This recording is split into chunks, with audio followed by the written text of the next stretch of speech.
What's up, builders? This is Raise the Bar Radio, where we talk about building wealth, raising capital, and all in all, raising the bar in your business and your life.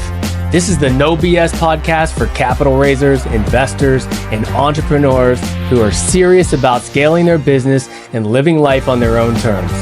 I'm Seth Bradley, securities attorney, real estate investor, and entrepreneur, bringing you world-class strategies from the best in the game.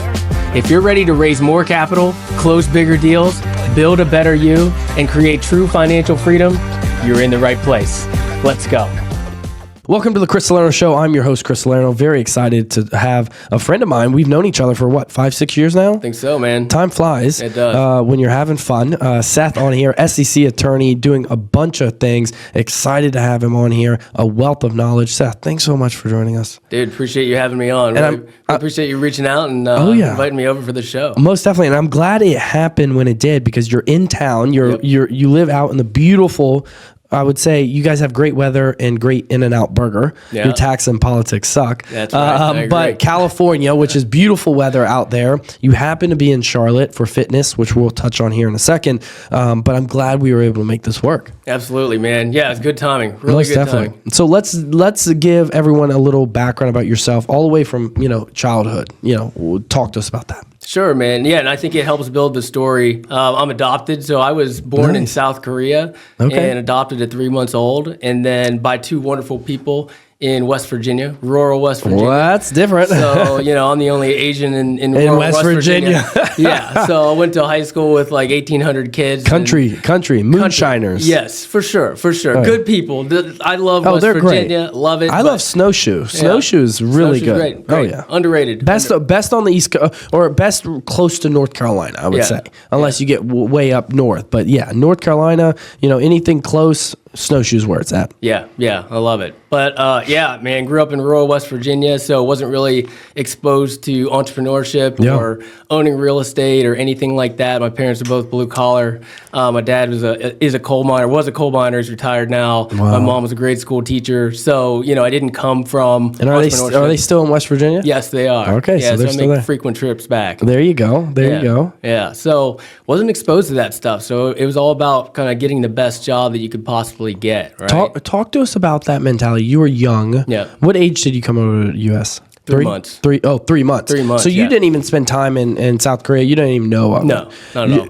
Are you curious now, with you being adopted, anything about, where you came from, anything like that? Actually not, man. No? I think a lot of adoptees struggle with that. Yeah. I actually joined a Facebook group one time with Korean adoptees, and there's like thousands of them in there. And I was thinking, I'm going to gain some insight from this. But it was no. And it was a lot of, to be blunt, a lot of whining. Really? In my mind. A lot of crying. Right. I'm about accountability and just going out there and getting it done. And, it's just about, a lot of... I say this all the time. You can't control the cards you are dealt. You can only control how you deal them. Sure. Sure. Unfortunately, or it's a great thing. It's not unfortunate. It's fortunately you were adopted at 3 months. Yeah. You couldn't control that. Right. You couldn't control being born in South Korea and being adopted. But you have to control the cards you were dealt. And you've done a phenomenal job. You're a badass attorney.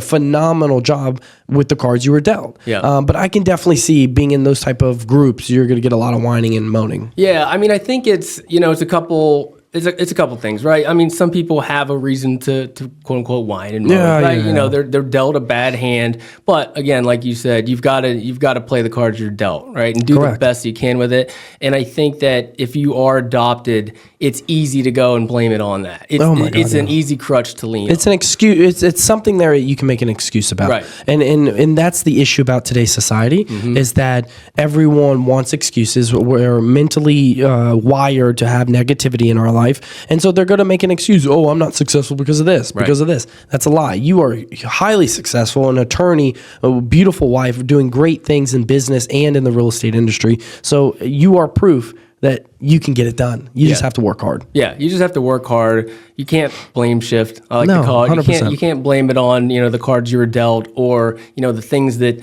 may have happened to you or the situations you're in. You've got to just move forward and do the best that you can. So dad was a coal miner. Yep. Mom was a School teacher. school teacher. Yep.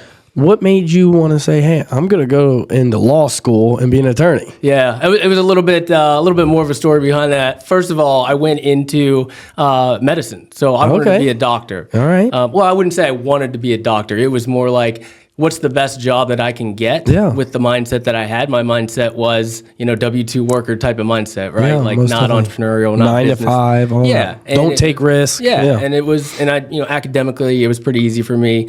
So it was just, okay, what's the best job you can get? It's probably being a doctor, right? Like that's kind of the highest calling. And I actually went to med school for a year and a half. Really? Yeah. And then I dropped out halfway through my second year. I literally just got up in the middle of class, walked out, and said, I've had it. My goodness. So I went pre-med biology. Oh, did you? I went pre-med biology. Chemistry and biology whooped my butt. Yeah. So I said, okay, I'm going to business entrepreneurship. Yeah. Switched business entrepreneurship. And I said, maybe it wasn't chemistry and biology, it was just college in general. Yeah. So I dropped out of college. But you got to med school and you're like, okay, I'm done with this. Yep. And then what? Yep. Honestly, that was a turning point in my life. I didn't know what I wanted to do. Yeah. Right. Like I committed a large portion of my life to, schooling, taking the MCAT, getting into med school, finishing. And that's my not first easy year. either. No, not easy. Med school's hard. Very hard, very hard. But I've always had an interest in business and real estate, just kind of in the background. Yeah. Like I just always had an interest in it. Didn't really know how to act on it at the time. So I actually just started enrolling in business classes like immediately. Really? And I ended up getting a minor in business for the rest of that year. Wow. So I in undergrad classes. And then I started up my MBA actually the following year. So got my MBA. And then I decided to take it the next step and go ahead and get my law degree because I was still in that same mindset. It was like, this isn't enough. I didn't really know anything about starting a business or anything like that. And I just felt like I hadn't done enough. So I went ahead and went to law school. And at that point I did decide, I was like, look, I'm gonna finish this, whether it's the right thing or not. And I was very successful at it. I finished towards the top of my class. Love that. Dedicated, at the time and effort it needed, and did really well. So Love that. And so getting in, what made you want to move out to California, number one? On a whim, man. So really? Dropped out of med school, kind of took those business classes, just trying to figure out what I wanted to do next. So on the other side of the world. I'm in West Virginia still at this point. Yeah, in West Virginia, trying to figure it out. And I just knew I needed to get out of there. Really? I needed to see more. I needed What's to get mom out and of West dad Virginia. saying? It was a tough conversation to have, right? Yeah. Like all my family and friends are there. I just dropped out of medical school. So now they're like, what's going on? What the hell is this kid doing? Yeah. You know what I mean? Like dropping out of med school, but they've always been supportive. Always been Love supportive. that. Always Love been that. supportive. They never like pushed me into medicine or anything like that. And then when I dropped out, they're still staying supportive, but I'm sure in the background they're thinking, What the hell are you doing? Yeah. And then I just decided to up and leave and move to Los Angeles out of nowhere. Unbelievable. Nowhere. Unbelievable. So you moved out to Los Angeles. Yep. How was that? Well, I partied for a little bit. Yeah, for a little bit. They know how to party out there. Yeah, for a little bit. I didn't know what I was going to do. I was enrolled, getting my MBA at the time, mostly online at Arizona State. So I kept the education going, but at the same time, I'm in LA. I'm in a new city. Oh, yeah. I actually started promoting for nightclubs. No, you were a promoter. I was a promoter for nightclubs. Oh, my for goodness. a little over a year in Los Angeles before I decided, hey, I got to get my shit together. Yeah, right? well, I mean, you'll definitely meet a lot of women doing that. For sure. You get paid basically per head on how many women you bring in the club. Oh, yeah. You've got a bottle or two waiting for you every single night. Yep. It's actually a pretty nice little lifestyle for somebody in their 20s. Oh yeah, I believe it. If you want, if you want to get some experience, get out there. It's best. You can meet a lot of women too. Yeah, and it's a good it's kind of a sales experience. To It be is, honest with yeah, you. You're most just forced. definitely. You're like, hey, I'm getting paid $10 a head to bring beautiful women to this club. I got to go out there and just talk to everybody. That's so it. Literally just going out there talking. Hey, come to this club tonight. We've got bottles, all this kind of stuff, and Wow, unbelievable. So from there, you were like, okay, I got to get my shit together. Yeah, had to get my shit together. Obviously, I'm still getting educated in the background, getting my MBA, still kind of keeping the education going. Oh, yeah. But I decided, hey, I'm going to go to law school. So I started applying to law schools, ended up getting accepted to a number of ones, and I narrowed it down to USD in San Diego because I wanted to stay in Southern California because I loved it. But I knew I didn't want to be in LA. Yeah. So got out of LA, went down to San Diego because I had visited there a couple times and I just loved it. It's just more of a laid back attitude. People were a lot more genuine. Just a place that I could see settling down at compared to LA. it's kind of dog eat dog there. It is. It's a hunger.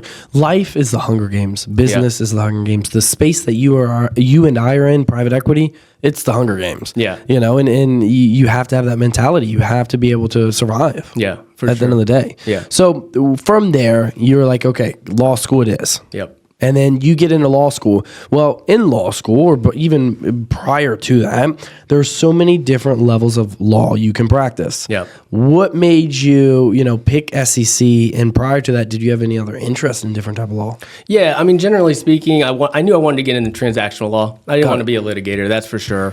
I was interested in business, interested in doing deals, those sorts of things. So I started out actually at a pretty big law firm, Steptoe & Johnson, and ended up doing both real estate and corporate. I think that's when we first met. It might have been. Yeah. When you were, because they were out, in San Diego, or? No, actually, I had to move back to West Virginia for that job. Oh, did you? Yeah. Okay, maybe you were just finishing there. Yeah. When we met. Yeah. Well, actually, I think we met when I was in Charlotte, because I moved to Charlotte for another big law firm. I think so. But anyways, yeah. So I started kind of more general transactional practice with real estate and corporate. And then as I kind of got more mature and more experience, I started focusing more on the security side. Nice. Do you enjoy security side? For sure. The security side it feels a lot more sophisticated. I like the people that I work with in that field a little bit more. But I still have a passion for real estate. Like I still love real estate. So even though I'm a securities attorney, it's largely focused on real estate. Yeah. So let's talk about that. For those individuals that may not know what a security is, most will know what a security is. Let's talk about that. And let's talk about, the day-to-day. What does a security attorney really look like? Sure. I mean, the easy way to put it for a security, because people kind of misunderstand it, but if you have passive investors involved at all, anywhere, even if it's one, even if it's an LLC, you're probably dealing with a security, and you're dealing with the SEC regulations, and you need a securities attorney to advise you, because there are lots of things to navigate that you're probably not aware of, and that your real estate attorney probably doesn't have the knowledge know how to deal with. Most definitely. And I see that mistake being made quite a bit. Oh, yeah. No, I see that on social media all the time.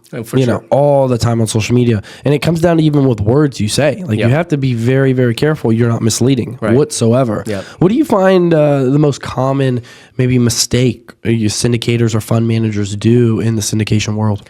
Yeah, I mean, I think the most common mistake is just not even realizing that they're under the securities regime, right? Like they're just like, oh, well, I'm just raising I'm getting some investors from my family and friends, and they think because it's family and friends, maybe that it's okay, but it's not. It doesn't matter who they are. It doesn't matter if it's your family or friends or a stranger off the streets. You're dealing with securities, and you have to deal with those securities regulations that come along with it. So I think just not knowing that. Or maybe kind of turning a blind cheek to it is more like it. I think people nowadays have a pretty good idea because it is kind of out there now. Oh, right? A lot of people everyone's on social media. They're all talking about it. The biggest thing, too, is you don't want to not know and you don't want to turn that cheek. Because something to know is that SEC has unlimited money and they will milk you dry. So you might as well spend the money ahead of time, find you a good SEC attorney like Seth, to make sure that they don't milk you dry, because they will milk you dry, then they'll throw you in a little 4x6 cell, and it's not going to be fun. If you didn't know, they can print money. Yeah. So if you're going up against someone who can print money, and you necessarily can't print like they can print. Exactly. So you got to be careful. And that's not to mention the state commissioners too. Yeah. So you've got the SEC to deal with, as well as the state securities commissioners. Which people don't realize that there's a federal and a state level too. Right. And it's super important to understand what state you're doing business in and what state your investors are coming from.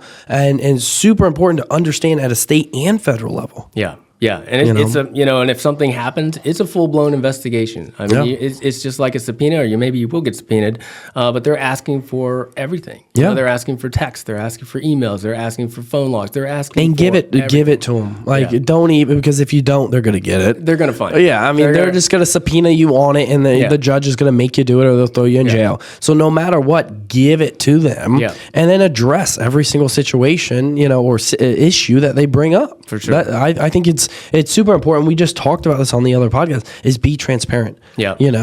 Be transparent, because if not, they have unlimited capital. Absolutely. They're going to come and get you no matter what. And if being transparent makes you nervous, then maybe think about the way you're doing business, right? I mean, you should be able to be transparent. And just like I said on the other podcast, a big investor that we interviewed on the other podcast, and I said, during 2023, as you know, interest rates spiked. A little bit. Just a little bit. And a lot of syndicators were not transparent. A lot of them went ghost. A lot of them were just like, screw this, I'm done.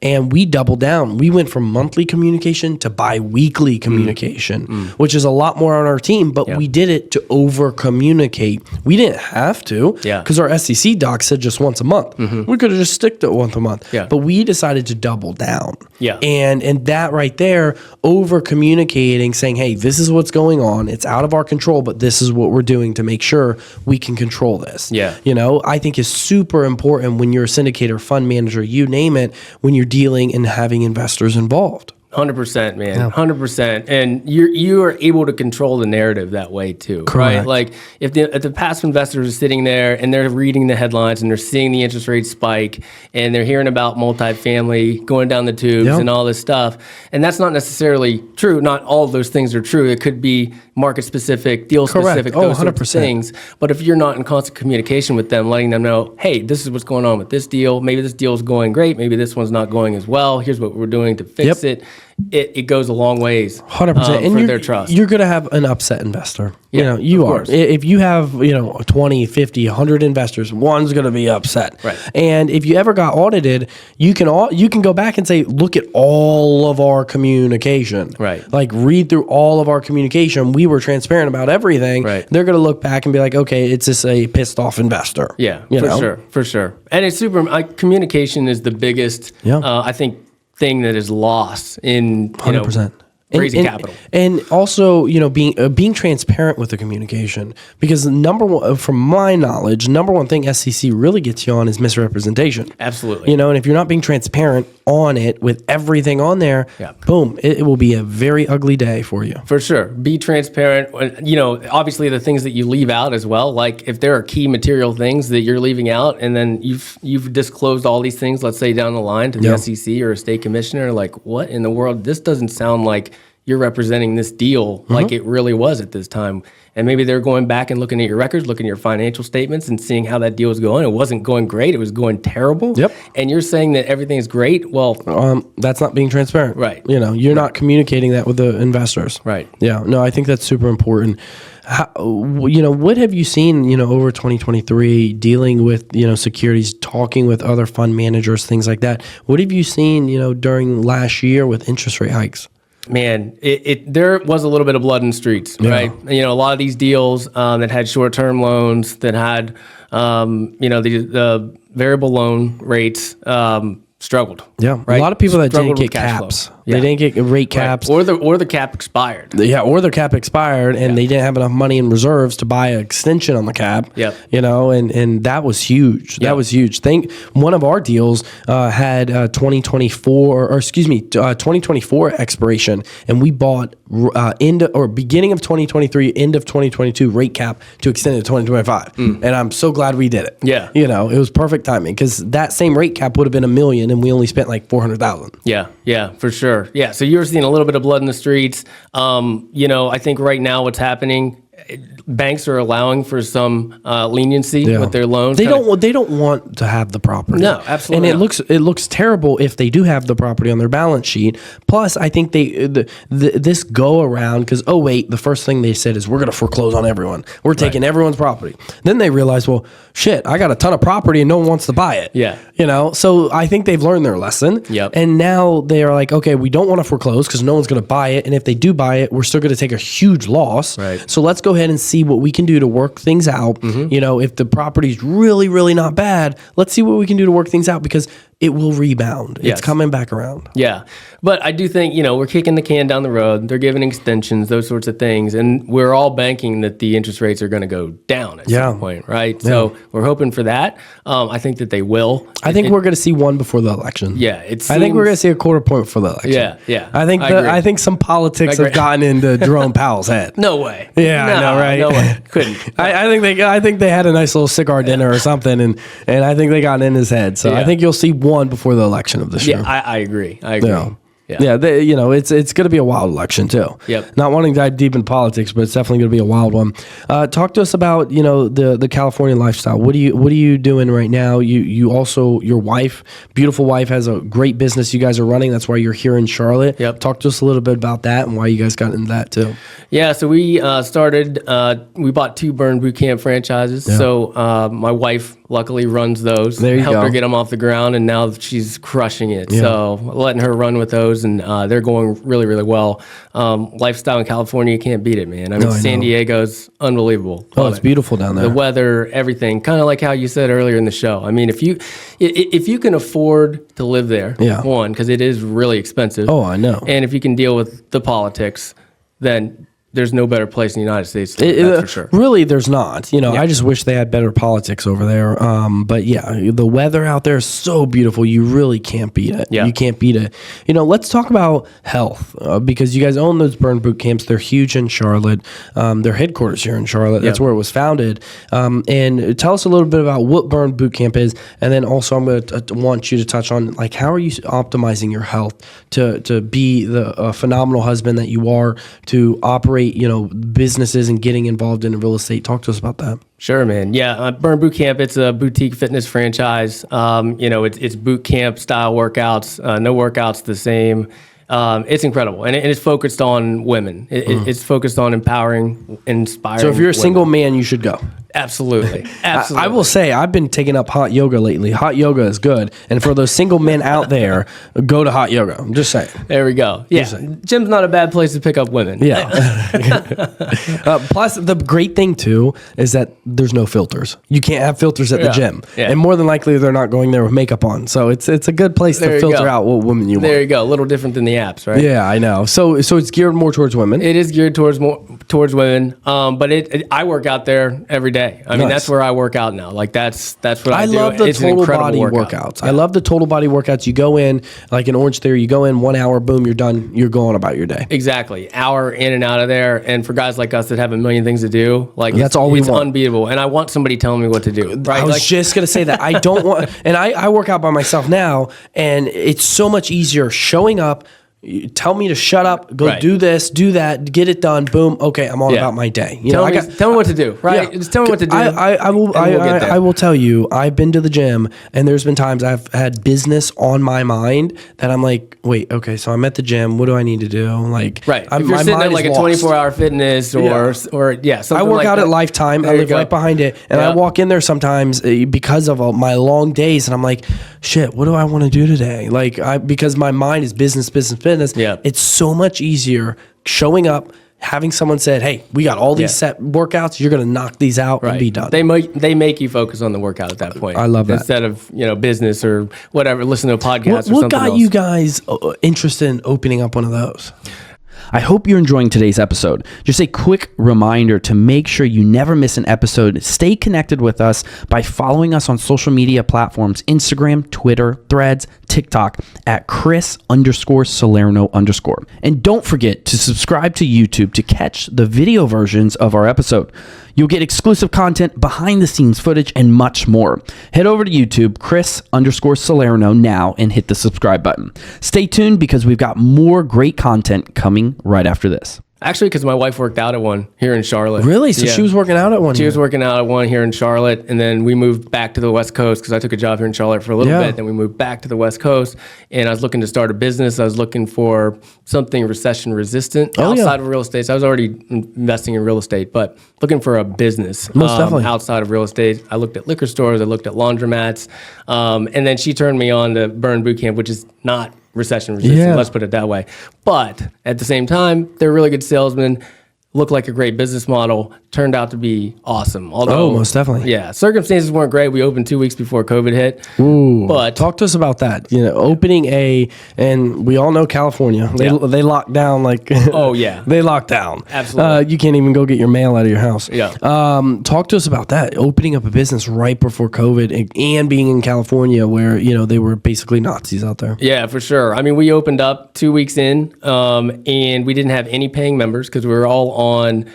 They were all on like a free membership. Free try it one, yeah. So then we had to shut it down. We had to move inside. We had to move outside. We did online workouts every single day.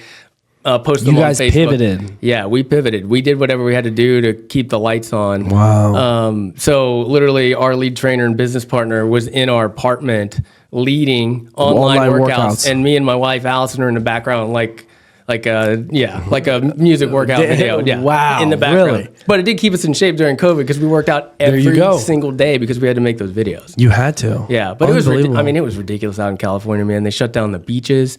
They shut down the water. You weren't allowed to be in the ocean. What? You weren't allowed to be in the ocean because they said it got transmitted through the water at one point.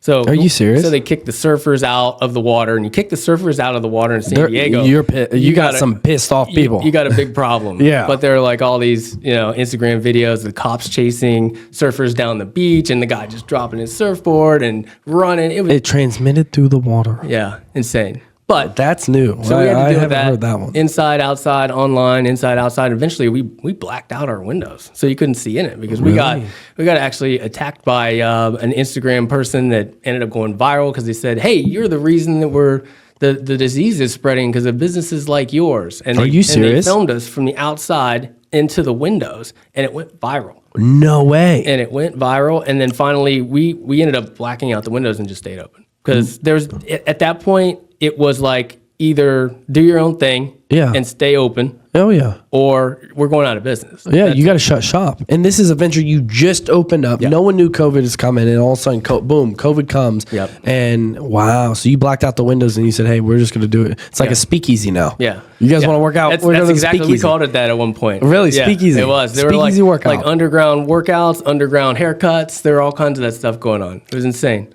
That's why, if you just have to think about that, that's just wild. Yeah. Like, just for your basic necessities to stay in shape and things like that. Turns out, if you got sunshine and you worked out, you were a little bit more immune to the disease. Oh, really? Yeah. Interesting. Yeah. Interesting. Wow. And you weren't locked indoors and you weren't allowed to work out. Yeah. Well, problems. Wow. I think we can go on a rabbit hole about that. Damn. I'm not a big fan of it. I will say I do think there's another one going to be coming. I think there's another pandemic that will be coming because of what happened with the first one. So let's see. Let's just see what happens. Let's see if we handle it better this time. We shall see. Yeah. It depends on who's president. I think that's true. Yeah. Definitely depends on them.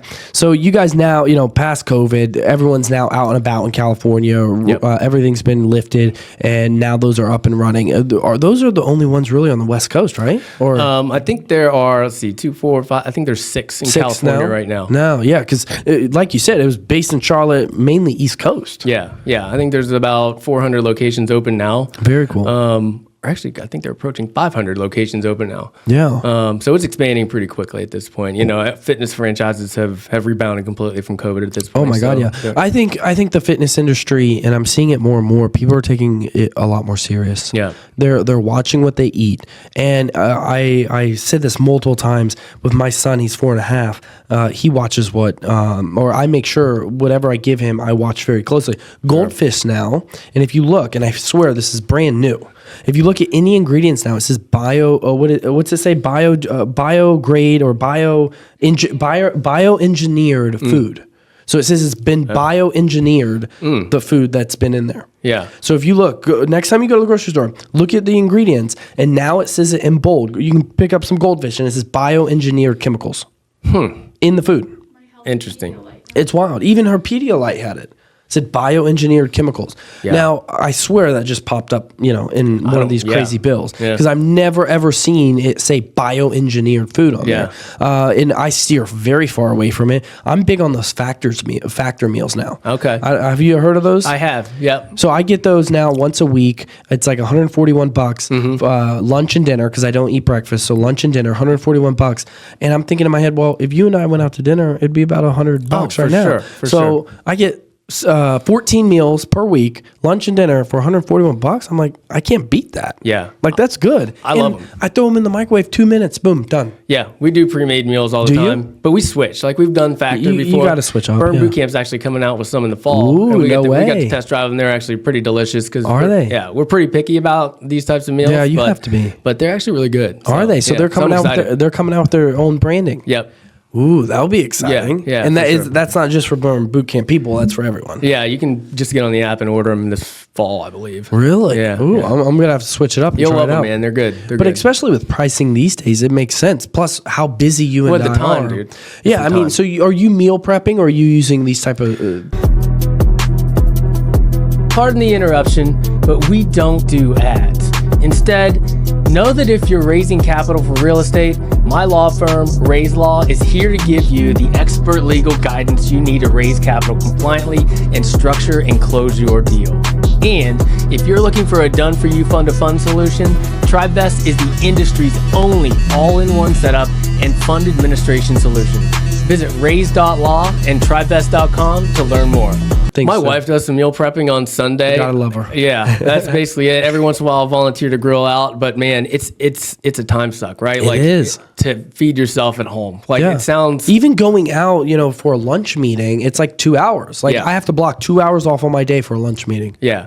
I mean, trying to cook an individual meal every single night, let alone like lunch as well, and even And then you got to clean all that taken It just in. takes so much time. We don't have time for it. No, I don't either. That's why I started Factor, where I throw it in 2 minutes, boom, I eat it and I'm done. And I'm sure. like, well, I threw it away. Boom, no cleaning, done. Yeah. Yeah. I love it. So you guys are doing great things with the Burn Boot Camp out there. What are you seeing? Let's go back to the real estate market. What are you seeing in the near future? I know we talked about interest rates lowering. What are you seeing? What are you doing right now in the real estate market as well? Yeah, currently a fund manager for a $20 million fund. It's an ADU fund in Okay. California. So we're doing, basically in California, just like everything else, difficult to do anything, right? Yeah. Like the government's got their hand in everything. Oh my God, So yeah. very difficult to get any kind of construction done off the ground. It's mind-boggling. We're buying a car wash in Cape Coral right now, and it's finished. Yeah.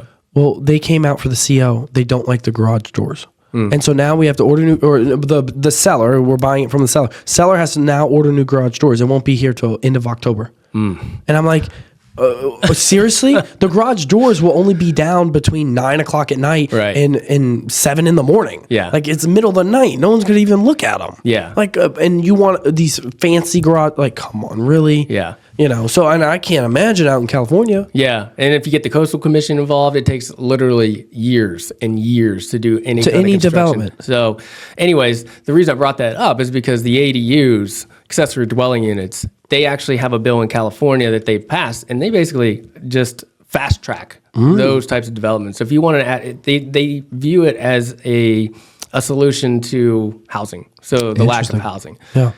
So they let you build on, turn your single family property into a duplex, or even build I've heard separate about that. duplex on the property Yeah. if you have a big enough lot. So you can turn one unit into 4. They rent the back out or Yeah. rent them all out. Yeah, exactly. So it's a quick way to get the construction approved, get it done.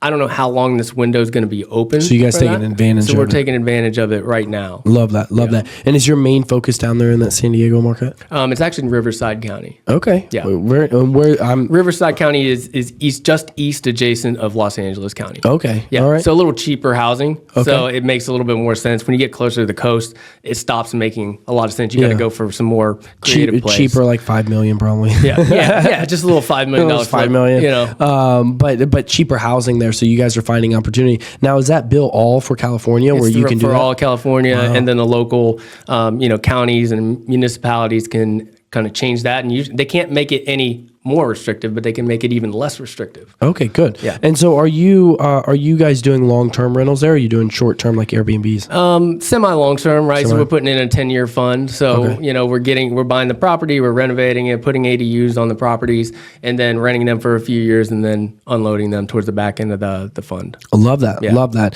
And with these, you're all buying them in the same area? Yeah. Nice. Riverside County generally. I mean, it's spread across. How are you guys finding good deals in this market? It's so hard. Multifamily, you name it. Any type of real estate, there's always a huge disconnect between a seller and a buyer. How are you guys finding good deals right now? My business partners, man. I'm handling legal. I'm working with some capital. I'm advising on raising capital, those sorts of things.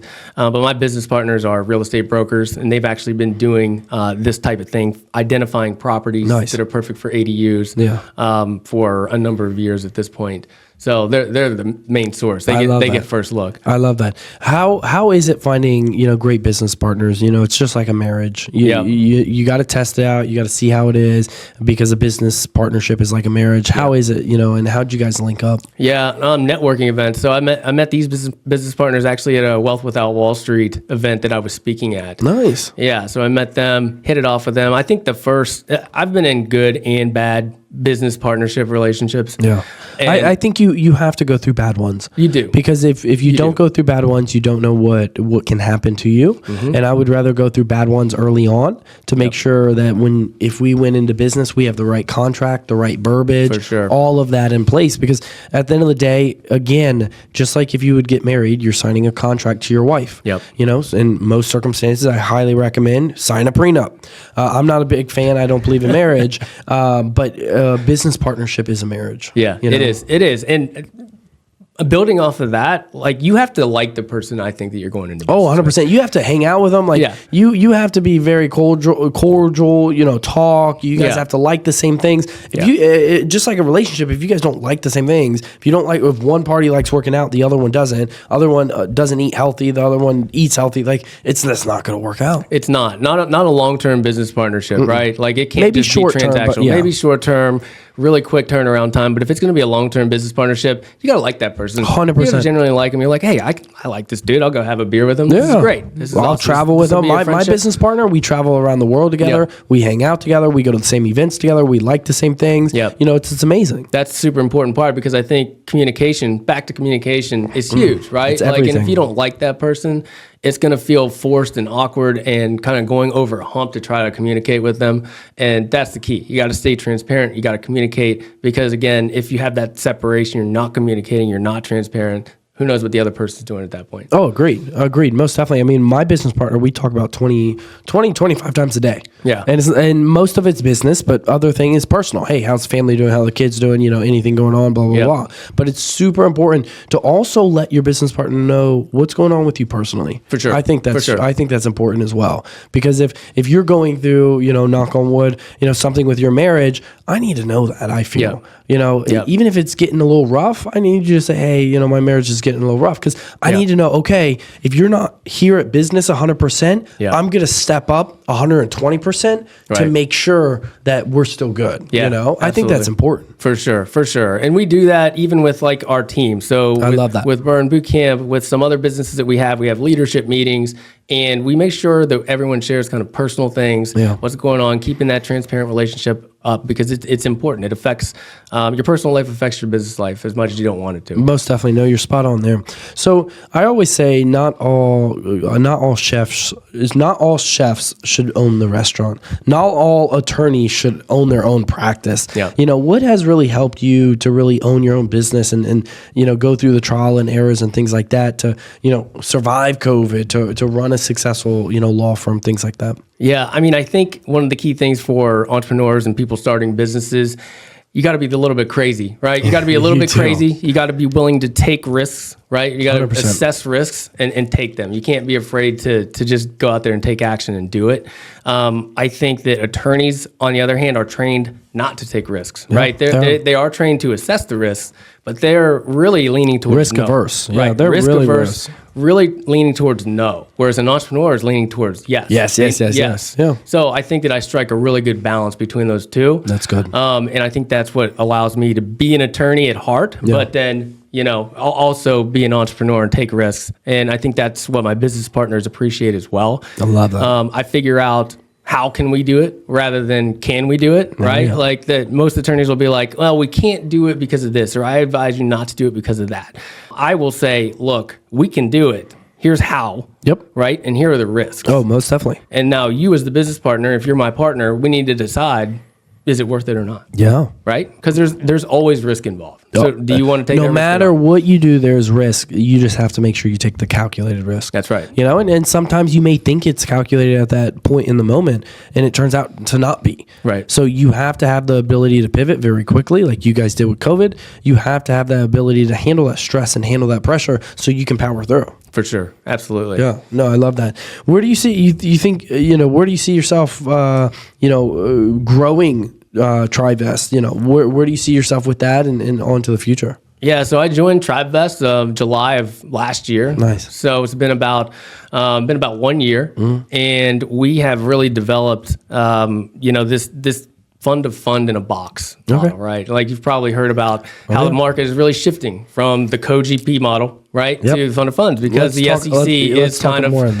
they kind of started investigating some people, and these folks that had these co-GPs that were just raising capital and not doing anything else, which everyone knows you're not supposed to do, but everybody does it anyways. Started looking for another solution, and the fund of funds model has always been it is the solution. It's always been the solution. It's not a new thing. It's just a more people didn't know of it at the time, right, at a high level. Yeah, and honestly, it's more complicated. It's more expensive. It's more expensive, and there's just a lot more things that go into it. So people just took the easy route, did the quote unquote co-GP route, and it. I guess I'll say that it worked up until this point, right? Like I guess you could say you got away with it or what have you, but the market is shifting or has shifted to the fund of fund models. Yeah, Everything is fund of funds now. That's all I'm seeing is fund of funds models, training programs, and fund of funds, things like that. It's definitely questionable. I think as an investor, I would ask if I'm talking to a sponsor, hey, are you the lead sponsor or are you a fund of funds? Right. Because in my eyes, you're paying double fees, to get into those opportunities. Don't get me wrong. People need to make money. People are giving you great opportunities to invest and build your capital. But there's definitely questions I feel like definitely needs to be involved. Yeah, I mean, there's always questions, right? I mean, even when everyone was using the co-GP model, it's like, well, who's actually the operating partner? Who's the lead sponsor? Who's actually going to execute the business plan after we close on this property? And I think a lot of co-GPs were kind of masquerading as the operating partner, like, hey, this is my deal.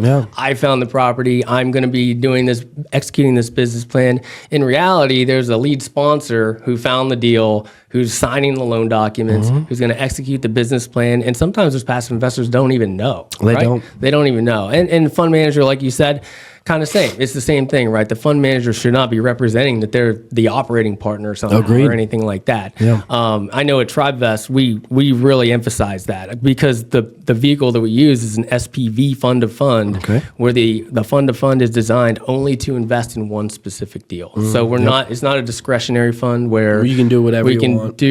Whatever you want. Invest. Multiple deals or anything. It is one deal. So you're really just serving as a conduit to invest in a target deal. So it's very clear to the passive investors. Very specific. If you invest in this fund of fund, all your capital is going into this deal. And we disclose those deal documents as well. So those offering documents are an exhibit to the fund of fund offering documents. Most definitely. No, I think that's super important. And we have a fund that we've put together for car washes. And before we really truly launch the fund, we have those deals locked under. And we're like, look, these are the deals. We may add some more deals, but these are the specific deals that we are buying and that the capital is going into. Yeah, for sure. I think that's super important. So you guys are really taking advantage of this opportunity out in California. You see it definitely growing, with your guys' portfolio out there. Oh, for sure. I mean, the fund of funds model, we've made it affordable, right? So the problems with it were that it's complicated, it's expensive. Those are the two biggest things. You've got to get if you're a fund manager who used to be a co-GP, depending on the lead sponsor to do everything for you, now you've got to do all those things. Yeah, accounting, all bookkeeping, all of that. You got to open a business banking account. You got to form your LLC. You've got to find a securities attorney. You've got to find a CPA. You've got to manage your investors. You've got to find a platform. All those things that the lead sponsor usually does. Yeah, and then you're gonna have to pay, depending on the attorney, anywhere from 15 to 30,000. Absolutely. On average, some are even 50,000 from what I hear. But normally, the head attorney who's running the whole syndication will have a deal where you can do a fund of funds at a cheaper amount. That's right. But it's gonna cost maybe 15, 20,000 for you as a fund manager to open up your own fund. Right, and that some co-GPs, former co-GPs, can't really raise capital, right? Like they go into a deal and they say, "Hey, I can raise $1 million easy," and then they come up with $100,000 or zero. Yeah. Right. So if you do that with a fund of funds, well, now you owe an attorney $15,000 or $25,000, and you didn't raise any capital. You're screwed. That's a lot of money out of your pocket when you weren't able to get paid on that deal. Yep. But what we've done at TriVest is combine all those things together. Love that. With TriVest, it's a fund of fund in a box. It's basically done for you, kind of a done for you program. You get your K1s. We open your business banking account. We form your LLC. We do your offering documents. We onboard your investors. Wow. So we send out electronic signatures of the offering documents. "Quote unquote," herding the cats, right? Yeah. Getting them to wire their funds, basically taking the place of an investor relations Which I will person. tell you, I love our investors that will sign and wire right then and there. But we do have those some that will sign, and then the wire is like pulling teeth. Oh, and it comes to a point where I'm like, look, I feel like I'm stepping my boundaries by keep asking you, hey, wire your capital. We need to close. It's very difficult sometimes. Yeah, it is. It is. And I can feel for them a little bit, especially the first time around. Oh, first time wiring around, that $50,000, you're like, whoa, this is crazy. Oh, 100%. Wiring it to a stranger or somebody you might have just had a couple of contacts with. Yeah, we advertise heavily on social media. We only accept accredited investors as a 506c, so we can advertise. Great we move. advertise heavily on social media. I don't actually, to be honest with you, I don't think I've ever done a 506b. That's awesome. That's that's the place to play. I always counsel people to do 506c and only accept accredited investors. That's going to keep you safe. Yeah, 100%. And it's a lot easier. But I think it's super important to go that route. And even with those new investors, I definitely understand. 50, 200, 300, 500,000 is a lot of capital from someone you met on social media. That's why you ask the right questions. That's why you get references. You understand the business model, business strategy, and at the end of the day, though, you have to take a risk. You have to take a risk and a leap. Got to pull the trigger and just do it. Yep. Got to take action. I love that you guys are doing the all-in-one. I think that's huge. Yeah.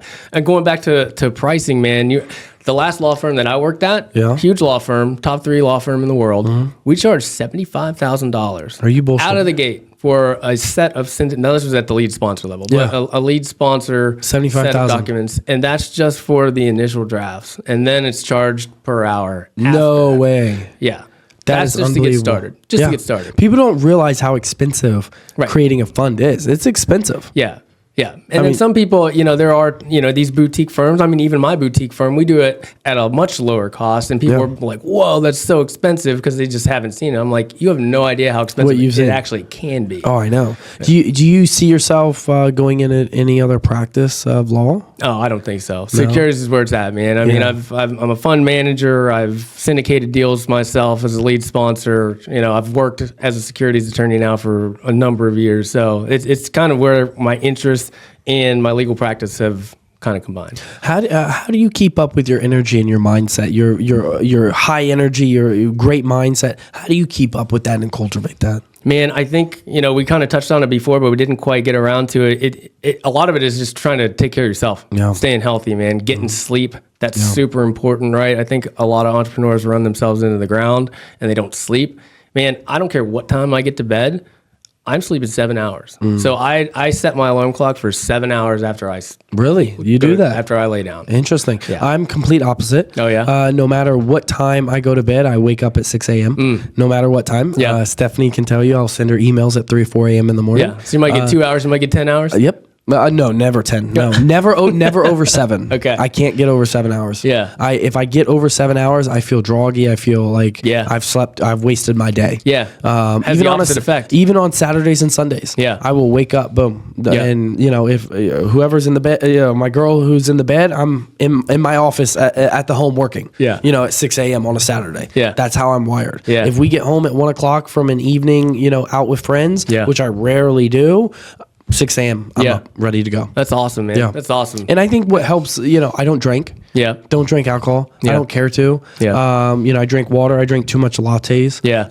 But yeah, I don't drink alcohol, and I think that's helped tremendously. I'm sure it with has, not man. being in my system. Yeah, there's a huge movement now, right, towards not drinking. What's this new? There's this new drink everyone's getting. It's we all know a virgin drink, meaning no alcohol, but a mocktail. Oh yeah. I'm hearing this everywhere. Everyone's just saying they're getting mocktails because they don't want to drink it. There's like mocktail bars. There are. I think there's some in Charlotte that are mocktail bars, and they don't serve any alcohol at all. Yeah. And I think a lot of people, again, I don't know if it was COVID or whatever, but a lot of people are very conscious with their health. They're watching what they eat, even, with, going to these grocery stores. Next time you go to a grocery store, look at that. This is bioengineered chemicals. A lot of people are watching that and what they're putting into their system. For sure.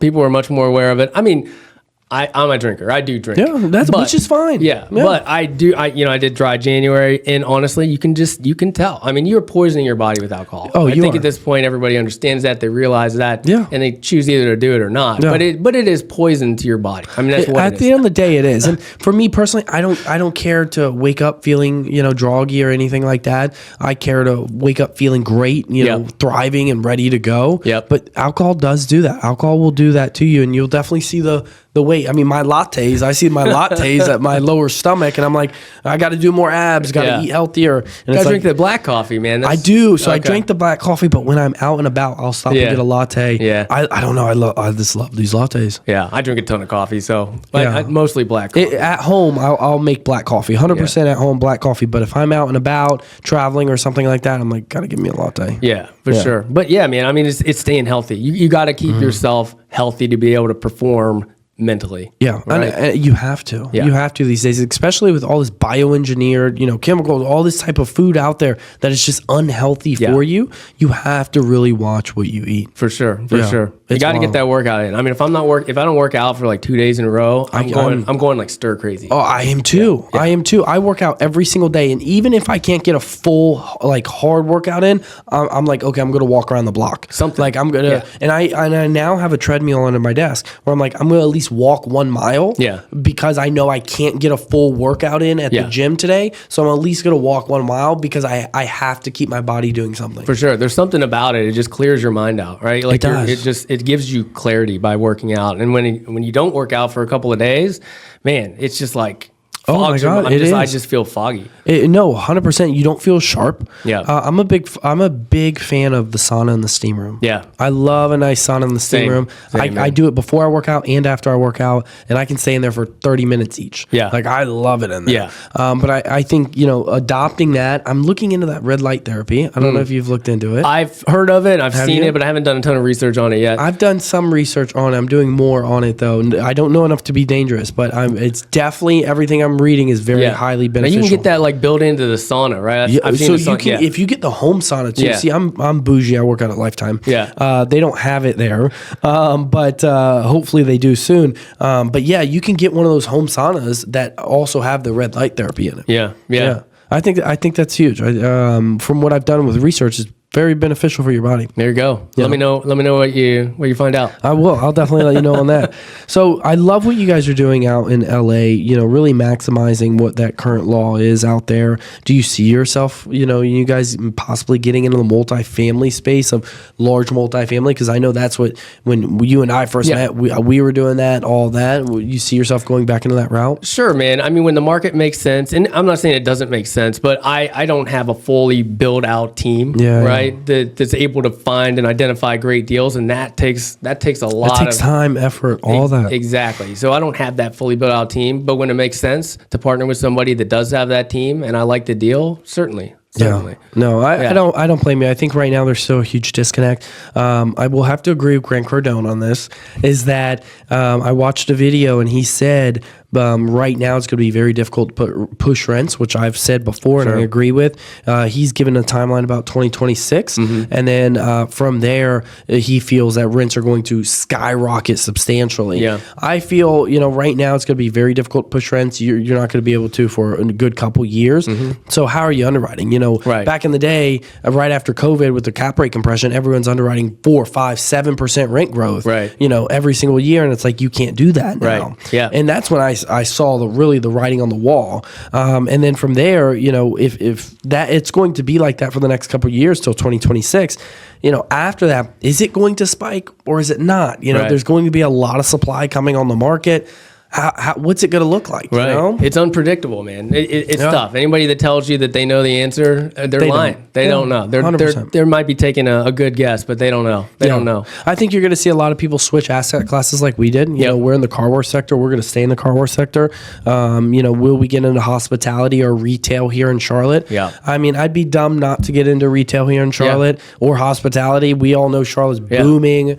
It's a wild city. So, getting our hands on great property, great real estate, it may make sense. Yeah, you got to stay nimble. You got to stay nimble. You can't just stay in one vertical, one industry, one asset type just because that's what you've done in the past. Correct. That might not make sense right now in today's market. I think we saw a lot of sponsors in 2023 get into that situation where they were all in multifamily and they couldn't pivot as fast enough. Right. And now they all have coaching programs or they're all doing something else, because they have to keep the lights on. At the end of the day, acquisitions feeds to keep the lights on and the employees in the office. Yeah. I think a lot of folks felt pressured to stay in multifamily because they've always preached it, right? Yeah. They've preached to their investors, multifamily is it. Like that, this is the thing, the only thing, right? And now they're going to go and, what if I pivot and say that, car washes or something? And they had trouble kind of changing their message. Yeah. But in all honesty, that's fine. You can change your message. You can change your message. Data is always coming to us. Yeah.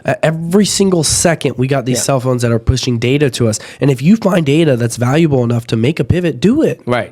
That's what we did. We said, look, multifamily doesn't make sense. It's not going to make sense for the next 3 to 4 years, in our opinion. It's going to be very difficult to push rents. Yep. So if you want cash flow, you come invest with us with our multifamily or our car washes. Yeah. They are high cash flow and great thing. They're also high tax benefits. Right. So if you want high cash flow and high tax benefits, come invest in our car washes. Yep. But multifamily doesn't make sense right now. Yep. Exactly. We say it all the time with ADUs. We're like, look, there's a very small window we think here in California where we can maximize the value of these single family properties that are on a decent sized lot. Yeah. And we can crush it in this. But and this is the way to go instead of multifamily right now because the market is different. 100%. It's different. If this were 4 years ago, nothing has changed, right? 4 years ago, multifamily was right, and it has been, but now it might not be. Most definitely. And I think it's super important to keep your investors well educated ahead of time because you're going to raise, and don't get me wrong, we have investors that have been with us for all 6 years since we've had the company, and some of them are like, hey, it's a new asset class. We want to see how you do. Yeah, sure. Then we have someone who's like, hey, we've been with you 6 years here. Take it. We know you're going to do good. Exactly. So they're all going to have a different appetite, and it's just very important to keep them well educated. Yep. And it goes back. Communication. Communicate with them. Not only you're communicating with them on the deals that you have, but communicate with them with what your company's doing. Yeah. What you're pivoting to, what you're seeing in the market. Yep. We went from monthly updates to all of our investor base, not just so all of our sites we do bi-weekly. Yep. But with all of our investors that are in our database, we now do every Saturday at 12 o'clock. You get our Saturday edition of our weekly update. Yeah. So we're updating you on a weekly basis now on just general stuff. What's going on in the market? What are we seeing? What are we reading? Everything. So you can be well adversed and knowledgeable about the space. Yeah, for sure. And I think in this environment, it makes sense, right? 100%. Because it's a lot more unpredictable now, and especially during an election year than it was, let's say, a few years ago when everything's just through the roof. Everything's just going up. You can tell me today what it's going to be next week and next month. Guess what? Everything's going up. Everything's fine. Yeah. But now it's like Bitcoin. You don't know. Right. Now it's different. Yeah. Every single day is a new day. You don't know what's going to happen. Yeah. And it's super important because we have a crazy election coming up. Yeah. Especially with the events that have occurred. Yep. With both sides of the party, we have a crazy election coming up. So, it's also going to create a crazy market environment. Like I said, I think Powell's going to drop rates 1/4 point before the election happens. I think so. And one party's going to say, look, they're doing the job. Yeah. And so I think it's going to be a wild election. I think wildest election we've ever seen. But I think it's also important to go out there and whoever you want to vote for, go vote. You know, I think that's super important because that will dictate how the economy is going to be situated in 2025 and beyond. Yeah, agreed. So, Seth, wealth of knowledge. I love what you guys are doing in California. When you get back out here, I know you only get back out here about once a year. Yeah. But when you get back out here, let's have you back on the podcast to hear what you guys, have accomplished out there in the California market with that very niche opportunity that you're seeing that the government's allowing. So I love what you guys are doing out there. Let's stay in touch. I really enjoyed you coming on. Absolutely, man. Thanks Appreciate so much, it. man. All right, brother. Yeah.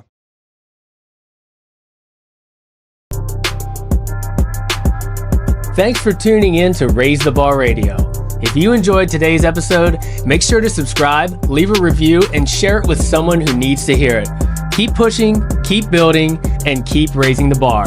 Until next time, enjoy the journey.